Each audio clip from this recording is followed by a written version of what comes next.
நீங்கள் பார்த்துக் கொண்டிருப்பது உங்கள் விஜய்.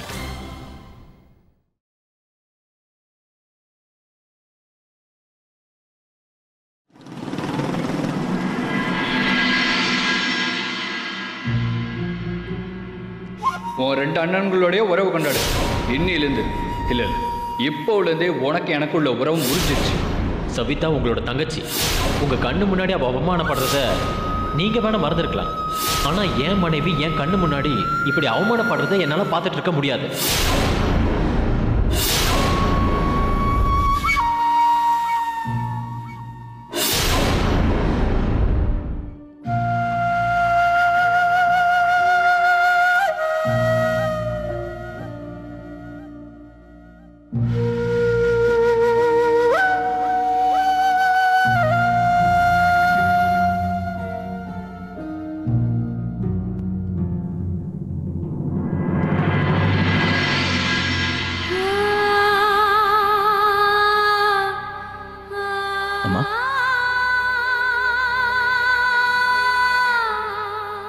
இந்த குடும்பத்தை நானும் உன்னோட அப்பாவும் ஒரு மாலை மாதிரி இழுத்து கட்டி வைக்க முயற்சி பண்ணியிருக்கோம். அந்த மாலை அருந்து அதுல இருந்த முத்தெல்லாம் செதற ஆரம்பிச்சிடுச்சு. சவிதாவும் மோகனும் ரொம்ப சாதாரணமா அவங்களுக்குள்ள இருந்த உறவை முறிச்சுக்கிட்டாங்க. ஆனா அதை பார்த்த உடனே எனக்கு எப்படி இருந்தது தெரியுமா? யாரோ யாரோ என்னோட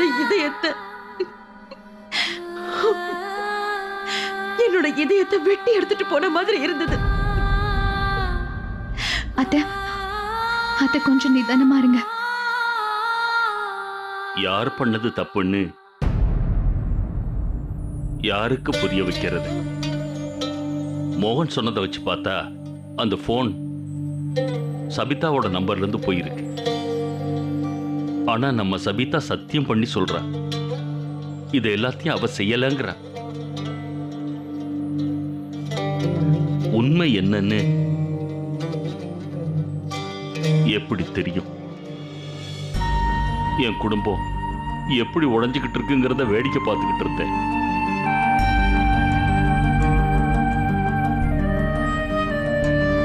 அம்மா, அப்பா, இந்த மாதிரி நடக்கும்னு யோசிச்சு கூட பார்க்கல. அது தப்புதான்.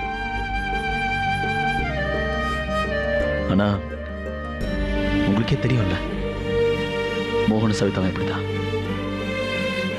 அவங்கள பத்தி உங்களுக்கே நல்லா தெரியும்ல. அவங்க சின்ன வயசுலேருந்து இப்படிதான். இருந்தாலும் பார்லரை மூடிட்டாங்களேங்கிற கோபம் அவனுக்குள்ளே இருக்கும்ல. அந்த கோபத்தை தான் அவன் சவிதா மேலே காமிச்சிருப்பான். எனக்கு நிறைய நம்பிக்கை இருக்குமா. நீங்க வேணா பாருங்க. அவன் கோபம் குறைஞ்ச உடனே அவங்க மறுபடியும் ஒரே தட்டில் சாப்பிடுவாங்க. காலம் மாற மாற அவங்க பண்ண தப்ப அவங்களே உணர ஆரம்பிப்பாங்க. எல்லாரும் முன்னாடி இப்படி நடந்துக்கிட்டோமே அவங்களே வருத்தப்படுவாங்க. பாருங்க,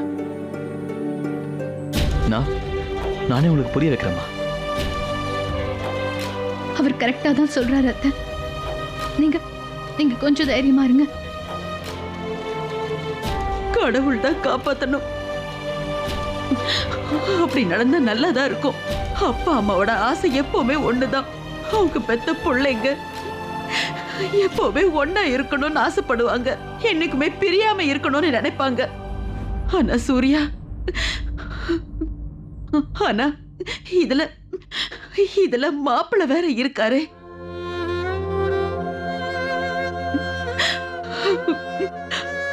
அவரு கோவப்பட்டு போயிட்டாரே.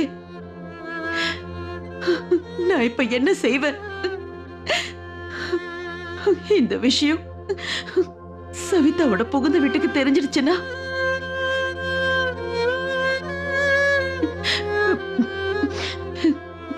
எனக்கு ரொம்ப பயமா இருக்கு சூர்யா. ஒருவேளை சம்பந்தி வந்து என்கிட்ட கேட்டாங்கன்னா நான் உங்களுக்கு என்ன பதில் சொல்றது? அத்தை, திலீப் வீட்டில் இருக்கிறவங்க எல்லாருமே ரொம்ப நல்லவங்க அத்தை. நிச்சயமா அவங்க இந்த விஷயத்தை தப்பாவே எடுத்துக்க மாட்டாங்க. மாமா, அத்தை, 2 பேரும் கொஞ்சம் தைரியமா இருங்க. தைரியமா இருங்க, எல்லாமே சரியாயிடும். ஆமாம்மா, எல்லாம் சரியாயிடும். நீங்க தைரியமா இருங்க. உங்க உடம்பு பார்த்துக்கோங்க.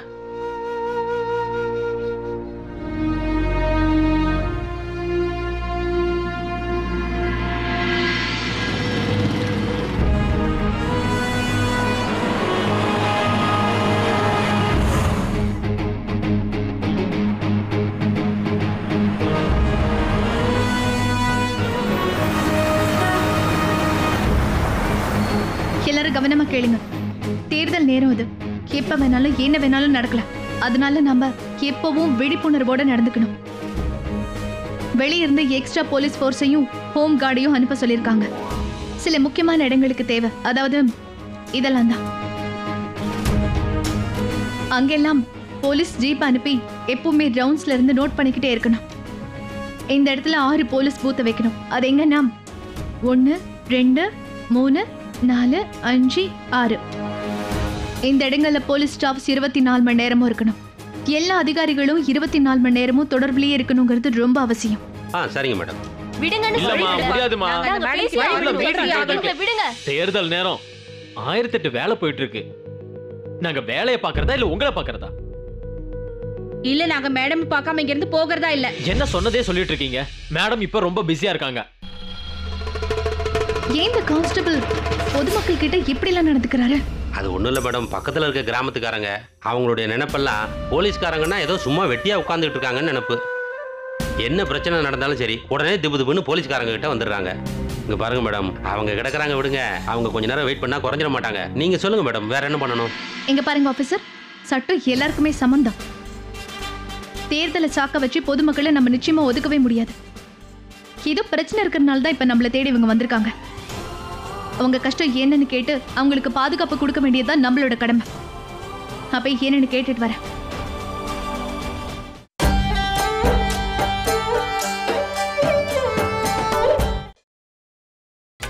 நீங்கள் பார்த்துக் கொண்டிருப்பது உங்கள் விஜய்.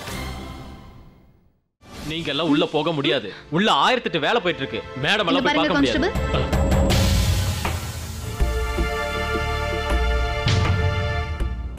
ஏன் உங்ககிட்ட இப்படி எல்லாம் நடந்துக்கிறீங்க? இத்தனை லேடிஸ் ஒன்னா சேர்ந்து போலீஸ் ஸ்டேஷன் வந்திருக்காங்கன்னா கண்டிப்பா ஏதோ ஒரு பிரச்சனை இருக்குன்னு அர்த்தம். இவங்க கிட்ட என்ன உங்க பிரச்சனைன்னு கேட்கறதா உங்களோட முதல் கடமை. அதை மறந்துடாதீங்க. அட்லீஸ்ட் அதை என்கிட்டயாவது வந்து சொல்லணும். ஐயோ இல்ல மேடம், நான் ரொம்ப நேரமா சொல்லிக்கிட்டு தான் இருக்கேன் இவங்க கிட்ட. எலெக்ஷன் நேரம் கூட சொன்னேன், ஆனா இவங்க கேட்கவே மாட்டேங்க. எலெக்ஷனை சாக்க வச்சு எல்லாத்தையும் தள்ளி போடலாம்னு நினைக்காதீங்க. சரிங்க மேடம். இங்க பாருங்க, நாம் ஏஎஸ்பி சந்தியா. உங்க எல்லாருக்கும் ஏதாவது பிரச்சனை இருந்ததுன்னா நீங்க அது என்னன்னு நிதானமா என்கிட்ட தாராளமா தைரியமா சொல்லலாம். நான் அதை தீர்த்து வைக்கிறதுக்கு முழு முயற்சி எடுப்பேன். இங்க பாருங்க மேடம், இங்க ஒரு புது லேடி ஆபீசர் வந்திருக்காங்கன்னு கேள்விப்பட்டதும் நாங்க எல்லாரும் உங்களை பார்க்கலான்னு கிளம்பி வந்துட்டோம். எனக்கு 65 வயசு ஆச்சு. இன்னைக்கு முறையா ஒரு பொண்ண போலீஸ் ஆபீசர் ரூபத்துல பாக்குறேன். நீங்க தப்பா எடுத்துக்கலனா நான் உங்களை ஒரு முறை தொட்டு பார்க்கலாமா? ஆஹா, பாட்டி, இவங்க நம்மள மாதிரியே தான் இருக்காங்க. பாட்டி, இவங்க போலீஸ்காரங்களா இருந்து கூட கோவமே பட மாட்டாங்க. நானும் உங்களை மாதிரிலாம் ஒரு பொண்ணுதான். நானும் ஒரு சாதாரண மனுஷி தானே. அப்படி இருக்கும்போது நான் மட்டும் எப்படி வேற மாதிரி இருப்பேன்? நீங்க கண்டிப்பா ரொம்ப வித்தியாசமா தான் இருக்கீங்க. ஆம்பளைங்க செய்யற வேலையை செய்றீங்க இல்லையா?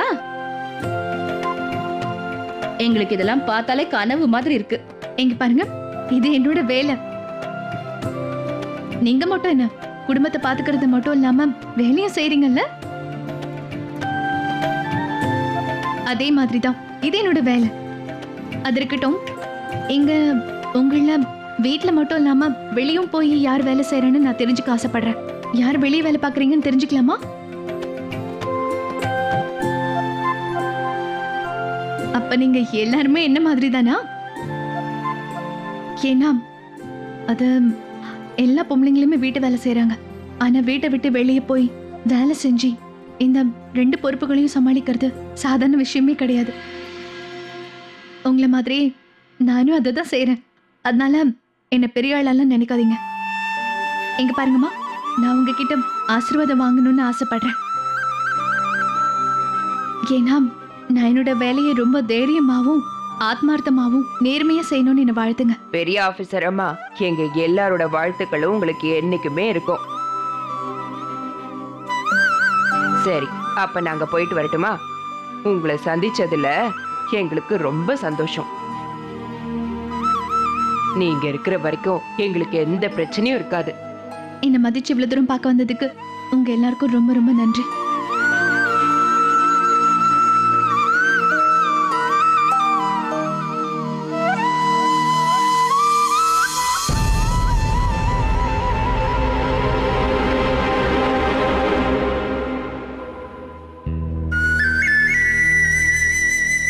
சூர்யா, இந்நேரத்துக்கு சவிதா போய் சேர்ந்திருப்பாள்ல?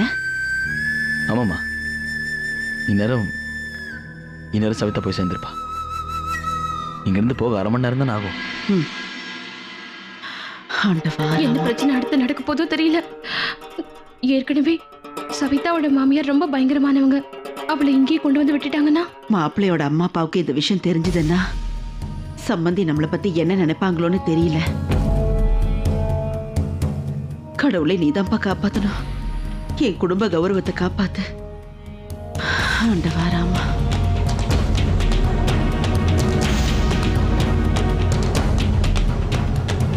அம்மா பையன் 2 பேருமே பயந்து போயிருக்காங்களே.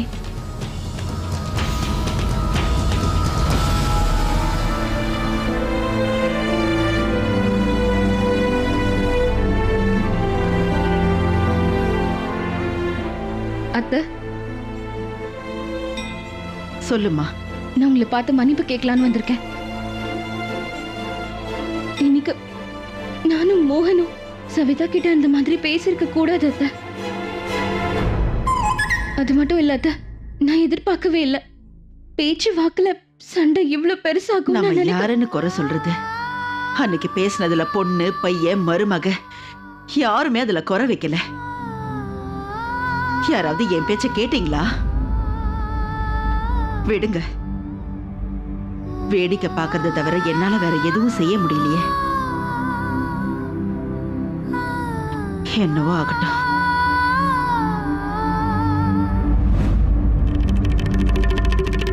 இன்னும் வேற ஏதாவது சொல்லணுமா? ஏன் இங்கே நின்னுட்டு இருக்க? இல்ல அத்தை, அது வந்து அத்தை, எனக்கு கொஞ்சம் பணம் தேவைப்படுது அத்தை. குழந்தையோட பொருள் எல்லாம் தீர்ந்து போச்சு. நீ வந்து பிரீத்தி, உன் புருஷன் மோகன் பேங்க்குக்கு போயிட்டாரா என்ன? இல்ல, கோர்ட்டுக்கு வேலை விஷயமா போயிருக்காரு. ஐயோ, இந்த கோர்ட்டு கேஸ் இது எல்லாம் ரொம்ப கெட்ட விஷயம். ஒரு தடவை அதுக்குள்ள கால் எடுத்து வச்சுட்டா வெளியே மீண்டு வர்றது ரொம்ப ரொம்ப கஷ்டம். பாத்தியா பிரீத்தி, நிலைமை எப்போ இப்படிதான் ஆயிடும். இன்னொருத்தர்கிட்ட கையேந்தி நிக்க வச்சிருச்சு பாத்தியா? அதுவும் சாதாரண விஷயத்துக்கு. என்னமோ பிரீத்தி, உன்னை பார்க்கும்போது எனக்கு ரொம்ப பரிதாபமா இருக்கு. பிரீத்தி, இரு.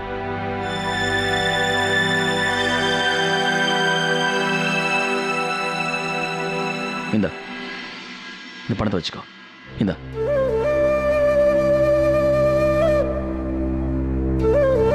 வாங்கிக்கம்மா.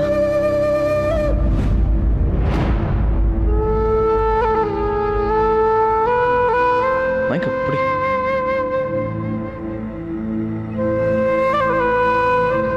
மீனாட்சி, ஒரே வீட்டில் ஒரே குடும்பமா இருந்துகிட்டு இருக்கிறவங்க, அது எத்தனை பேரா இருந்தாலும் சரி, அவங்களுக்குள்ள எந்த பிரச்சனையுமே வரக்கூடாது. இருக்கிற எல்லாமே எல்லாருக்கும் சொந்தங்கிறத புரிஞ்சுக்கணும். வீட்டோட பெரியவங்க அம்மா அவங்களே எதுவும் சொல்லாதப்போ நீ எதுக்கு குறுக்க பேசுற? பாருங்க, நான் இப்போ அப்படி என்ன சொல்லிட்டேன்? நான் ஏதோ சும்மா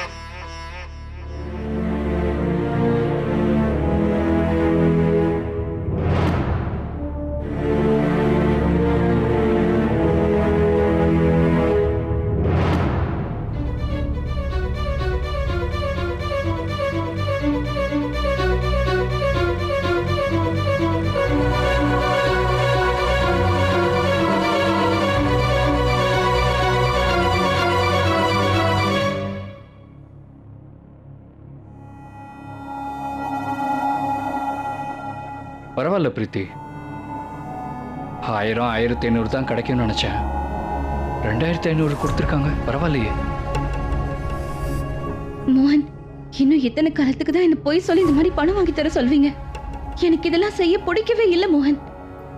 எனக்கு இப்பெல்லாம் ரொம்ப வெக்கமா இருக்கு. நீங்க வேற ஏதாவது வேலைக்கு முயற்சி பண்ணலாம்ல? என்ன சொல்ல வர? நான் வீட்டில் சும்மா உட்காந்துக்கிட்டு டைம் பாஸ் பண்ணுறேன்னு சொல்ல வரியா? தினமும் 10 இடம் ஏறி இறங்கிட்டு தான் இருக்கேன். எல்லா ஃப்ரெண்ட்ஸ்கிட்டையும் சொல்லி வச்சிருக்கேன். எல்லா பேங்க்லேயும் அப்ளிகேஷன் போட்டு தான் வச்சிருக்கேன். வேலை கிடைக்கலங்கிறதுக்காக என்னையே வித்துற முடியுமா? மோகன், நான் ஒன்றும் அந்த அர்த்தத்தில் சொல்லலை. மோகன், எனக்கு தெரியும் நீங்க முயற்சி பண்ணிட்டு தான் இருக்கீங்க. நீங்க வேலை தேடிக்கிட்டே இருங்களேன். ஆனா நான் என்ன சொல்ல வரேன்னா, உங்களுக்கு வேலை போன விஷயத்த ரொம்ப நாள் வீட்ல இருந்து மறைக்க முடியாதுன்னு சொல்றேன். மோகன், எனக்கு என்னமோ இந்த விஷயத்த உடனே போய் அத்தை கிட்டயும் மாமா கிட்டயும் சொல்லிடணும்னு தோணுது. மோகன், நீங்களே யோசிச்சு பாருங்க. நாளைக்கு வெளியாளுங்க யாராவது வந்து சொல்லி உங்களுக்கு தெரிஞ்சதுன்னா அவங்களுக்கு எவ்வளவு கஷ்டமா இருக்கும். மோகன், உனக்கு மூளைன்னு ஏதாவது இருக்கா இல்லையா? ஆல்ரெடி நான் இவ்வளவு பெரிய ப்ராப்ளத்தில் இருக்கேன். 10ஆவதுக்கு இப்போ 2வது ப்ராப்ளத்துலையும் என்னை மாட்டிக்க சொல்றியா? கொஞ்ச நேரத்துக்கு முன்னாடி தான் சவிதாவோட பிரச்சனை நடந்துச்சு. இப்போ எனக்கு வேலை போயிடுச்சுங்கிற விஷயமும் தெரிஞ்சிருச்சுன்னு வை. வேலை போன கோபத்தை தான் நான் சவிதா மேலே காட்டியிருக்கேன்னு நினச்சிப்பாங்க. எனக்கு வேலை போன விஷயம் வீட்டுக்கு தெரிஞ்சதுன்னு வச்சுக்க, என்னை விட மோசமானவன் எவனும் இருக்க மாட்டான். அவங்களுக்கு இந்த விஷயம் தெரியறதுக்கு முன்னாடி நான் புது வேலை தேடிப்பேன். இப்போ நீ ஹவுஸ் ஒய்ஃப், போய் வீட்டு வேலையை கவனி. எனக்கு அட்வைஸ் பண்ண முயற்சி பண்ணாத.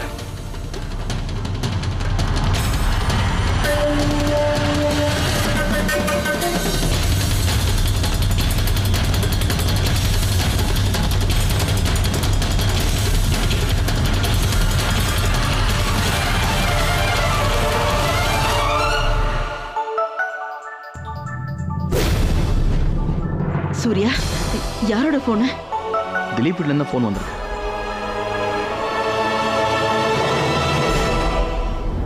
ஹலோ சூர்யா, நான் உங்ககிட்ட இதை எதிர்பார்க்கவே இல்லை. சவிதோட மாமனார். நீங்க பண்ணது சரியில்லை. இன்னியோட சவிதா இந்த வீட்டுக்கு வந்து போறது நின்றுடும் போல இருக்கே. என்னதான் பேசுறாங்கன்னு கொஞ்சம் பொறுமையா கேட்டு பாரு மீனாட்சி.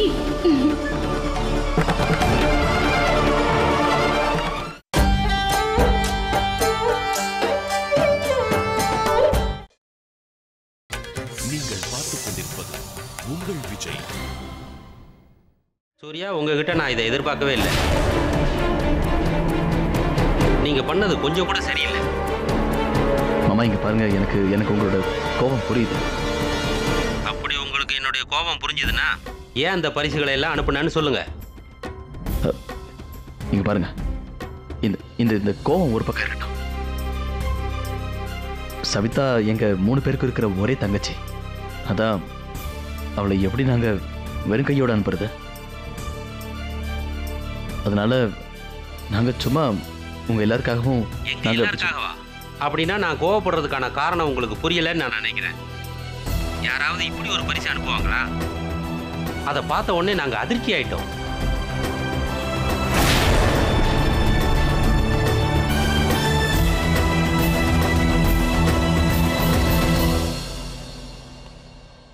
நான் சொல்றது எல்லாமே புரிஞ்சதில்ல? மே ஐ கம் இன் மேடம்?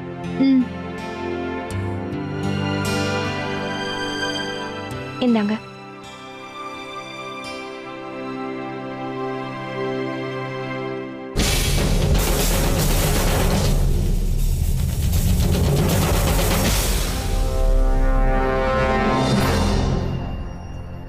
ஏய், எங்க பாரு, வாங்கண்ணா. கூத்து ஜோரு, காமடியாரு, அடனம் மசாரு, மிளகா இனிக்குமா, வெல்லம் கசக்குமா? அடடா, என்ன மேடம் நீங்க இப்படி பாக்குறீங்க? என்ன விடுவிக்கணுங்கிற செய்தி வந்துருச்சுல்ல, அதனால நான் இப்போ இந்த இடத்தை விட்டு கிளம்பலான்னு நினைக்கிறேன். உங்களுக்கு இப்போவாவது நம்பிக்கை வந்துச்சா மேடம்? நம்பிக்கையா? உன்ன மாதிரி ரவுடிங் எல்லாம் அந்த வார்த்தையை யூஸ் பண்ணவே கூடாது. ஜெயில இருந்து வேணும் நீ வெளியே வந்திருக்கலாம், ஆனா என் கண் பார்வையில இருந்து நீ என்னைக்குமே தப்பிக்க முடியாதுங்கிறத மறந்துடாத. இனி ரொம்ப ஜாக்கிரதையாரு.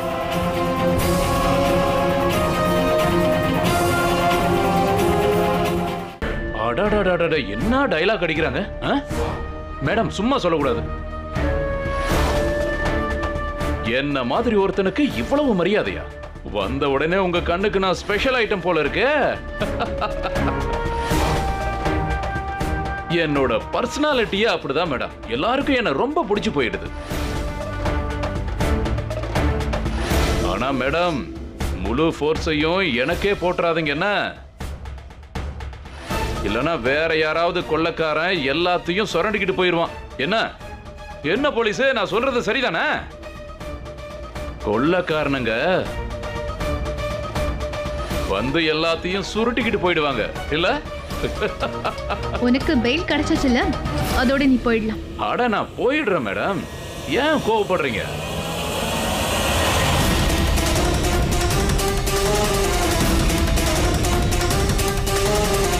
நான் போறதுக்கு முன்னாடி ஒரு விஷயத்தை சொல்லிட்டு போறேன்.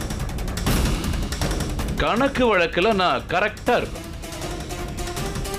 நானே உங்க 38 நிமிஷத்தை வேஸ்ட் பண்ணதுனால நீங்க என்ன கைது பண்ணீங்க. ஆனா நீங்க என்னோட பாதி நாளை வேஸ்ட் பண்ணிட்டீங்களே. அதுக்கு நீங்க ஏதாவது ஈடு கட்டியே ஆகணும் மேடம். நீங்க 2 பேரும் உங்களோட வேலையை போய் கவனிங்க. அப்பதானே மேடம் கணக்கு சரியாகும். என்ன கூடிய சீக்கிரம் நம்ம சந்திக்கலாம் மேடம்.